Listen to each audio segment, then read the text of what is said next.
1,200 yoga participants gathered in New York City this summer, trying to fight off the bad JuJu from a Mercury retrograde. Yes, the planets are going in a different direction, and because of this direction, they feel they've got mental fogginess, they're binge eating, they're breaking down into all these bad habits because of the planets.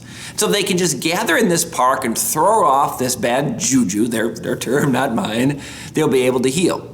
They recognize that they can't stop the planets, they can't control the planets. Their bad things are not their fault, it's the planet's fault.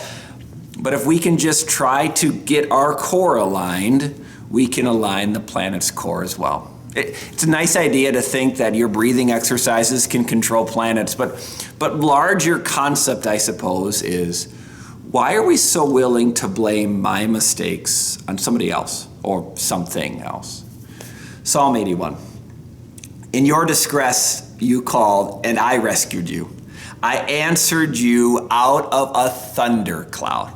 When you look at these Psalms, you see God working through his creation. I can't control the planet, but God can. I can't control the thundercloud, but God can. And in my weakness and my honesty, God reaches out through these things and says, you called and I answered. You needed help and I reached out. You didn't blame other people for your mistakes. You were honest about it. The Christian life is actually really quite simple sometimes. Instead of me saying it's his fault or her fault or the planetary alignment, it's actually quite comforting to say it's my fault. I made a mistake. Once again, I gave into sin and I am sorry.